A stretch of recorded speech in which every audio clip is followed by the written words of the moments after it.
कहते हैं ना कि एक ना एक दिन शेर को एक सवा शेर मिल ही जाता है। कुछ ऐसा ही हुआ इंडिया में अपने पैर जमाने आए एक बड़े बिजनेसमैन जेफ बेजोस के साथ। यूं तो इनका रिकॉर्ड है कि जिस किसी देश में बिजनेस करने जाते हैं वहां सबसे पहले अपने कंपैटिटर कंपनी को या तो खरीद लेते हैं और या फिर उस कंपनी को बर्बाद कर देते हैं। लेकिन भारत में इनका ये दांव उल्टा पड़ गया जब इनका सामना हुआ भारत के बिजनेस टाइकून मुकेश अंबानी से। लेकिन सवाल अब ये है कि कैसे मुकेश अंबानी दुनिया के टॉप बिलियनर को टक्कर देने में कामयाब होते जा रहे हैं। अंबानी की कौन सी रणनीति है जो जेफ बेजोस के सारे इक्कों को परास्त करने का काम कर रही है, सब जानेंगे आज के इस वीडियो में। तो बने रहिए हमारे साथ वीडियो के अंत तक। आज हम एक तरफ बात कर रहे हैं अमेज़न के फाउंडर और एग्जीक्यूटिव चेयरमैन जेफ बेजोस की, जो लगभग पूरी दुनिया में अपने बिजनेस स्किल्स का लोहा मनवा चुके हैं। वहीं दूसरी तरफ है इंडियन बिजनेसमैन और वर्ल्ड के टॉप रिच बिजनेसमैन में शामिल मुकेश अंबानी की, जिनकी अमीरी की चर्चा लगभग पूरे भारत में ही होती है।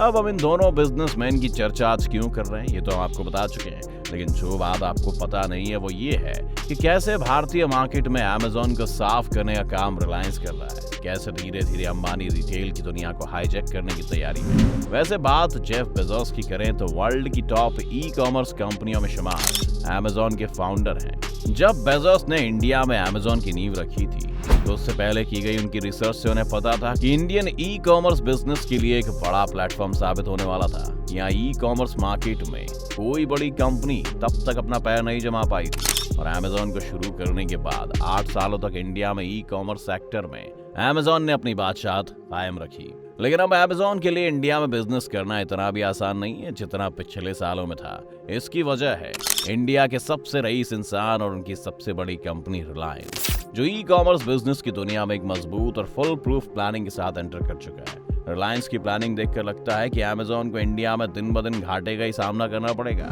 और शायद आने वाले कुछ सालों में उसे अपना यहाँ से बोरिया बिस्तर बांध कर वापस भी लौटना पड़े। अमेज़न ने इंडिया में अपनी शुरुआत जून 2013 में की और अब तक इसके इंडिया में 60 वेयर हाउसेज हैं, जो कि कई शहरों में फैले हुए हैं। साथ ही ये बहुत से स्टेट्स में अपनी होम डिलीवरी सर्विस भी देते हैं। अमेज़न के पास काफी बड़ी संख्या में इंडियन कस्टमर्स का डेटा भी मौजूद है, जिससे उन्हें आसानी से पता चलता है कि कौन से कस्टमर्स को किस तरह के प्रोडक्ट पसंद आते हैं। नहीं, अमेज़न के पास दुनिया की one of the best customer support भी है। इस कस्टमर सपोर्ट, मजबूत सप्लाई चेन और लोगों का ट्रस्ट हासिल करने के लिए अमेज़न ने अपने 8 साल इन्वेस्ट किए हैं और इंडिया में रिटेल का किंग बन गए।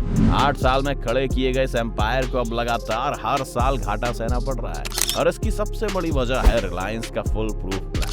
तो आप सोच रहे होंगे कि अमेज़न के इस जमे जमाए बिजनेस को अंबानी एकदम से कैसे नुकसान पहुंचा पाएंगे। अमेज़न ने जब इस मजबूती से अपना बिजनेस इंडिया में एस्टेब्लिश करने में 8 साल लगाए तो रिलायंस इतनी आसानी से उसे कैसे हिला सकता है। वहीं रिलायंस का सप्लाई चेन सिस्टम यहाँ सबसे इम्पोर्टेंट कहा जाता है। इंडिया में जहाँ अमेज़न के पास 15 अलग अलग स्टेट्स में 60 से ज्यादा वेयर हाउसेज है, वहीं रिलायंस के पास 12,000 वेयर हाउस है। अमेज़न की पहुंच जहाँ 15 स्टेट्स में है, वहीं रिलायंस के 7,000 से ज्यादा माइक्रो वेयर हाउसेज देश भर में। ये माइक्रो वेयर हाउसेज कुछ और नहीं है बल्कि रिलायंस के रिटेल स्टोर्स हैं, जो कि देश के लगभग हर छोटे बड़े शहर, गांव और जिले में मौजूद हैं। रिलायंस ने पहले ही अनाउंस कर दिया है कि वो इन रिटेल स्टोर्स को अपने कॉमर्स बिजनेस के लिए फुलफिलमेंट सेंटर में बदलने जा रहा है और इसके जरिए रिलायंस को 3 ऐसे इंपॉर्टेंट बेनिफिट्स मिलेंगे जो अमेज़न जैसी बड़ी आउटसाइडर कंपनी के पास नहीं है। अब ये 3 बेनिफिट्स क्या हैं ये भी आपको बता देते हैं। रिलायंस का सबसे पहले फायदा ये है कि वो 2 से 3 घंटे में अपने प्रोडक्ट्स की डिलीवरी सर्विस दे सकता है, जिसके लिए अमेज़न को कम से कम 24 घंटे का टाइम तो लगता ही है। अब आप सोच रहे होंगे कि ऐसा क्यों, तो आपको बता दें कि इसकी बड़ी वजह ये है कि रिलायंस अपने रिटेल स्टोर से ही अपने प्रोडक्ट की डिलीवरी करवा देता है, जबकि अमेज़न के रिटेल स्टोर इंडिया में है ही नहीं और वेयर हाउस भी बहुत कम है, जिसकी वजह से उसे 24 घंटे का टाइम तो कम से कम डिलीवरी में लगता ही है, वो भी उन जगहों पर जहां उसके वेयर हाउस हैं। वहीं अगर रिलायंस के प्रोडक्ट उनके नजदीकी स्टोर पर अवेलेबल नहीं हुआ तो वो ज्यादा से ज्यादा 1 या 2 दिन में प्रोडक्ट की डिलीवरी आसानी से कर सकता है। रिलायंस की जीत की दूसरी बड़ी वजह है रिलायंस का मजबूत नेटवर्क। इसके चलते ये एक ऐसी मजबूत सप्लाई चेन बनाने में सक्सेस रहा है जिसकी वजह से रिलायंस को ई मार्केट में फायदा और अमेज़न को नुकसान हो रहा है, जिसको लेकर एक रिपोर्ट में सामने आया है कि अमेज़न को इंडियन ई कॉमर्स मार्केट में एक और जहां 5800 करोड़ का घाटा हुआ है, तो वही रिलायंस रिटेल स्टोर ने सिर्फ 9,800 करोड़ का प्रॉफिट कमाया है। इन 2 रीजंस के अलावा एक और रीजन है जिसने रिलायंस को अमेज़न से आगे निकलने में मदद की और वो है डिस्ट्रीब्यूशन चेन। इस चेन के चलते रिलायंस के पास तीसरा और बड़ा एडवांटेज है, जैसे कि कस्टमर अगर प्रोडक्ट को रिटर्न करता है तो इसका नुकसान रिलायंस को नहीं सहना पड़ता है, जबकि अमेजोन को हर रिटर्न में नुकसान उठाना पड़ता है। जैसा कि हम जानते हैं, ई कॉमर्स बिजनेस में रिटेलर्स और मैन्युफैक्चरर दोनों के लिए एक बड़ा चैलेंज कस्टमर के प्रोडक्ट को रिटर्न करना माना जाता है। इसका बड़ा रीजन है कि ई कॉमर्स बिजनेस में रिटर्न्स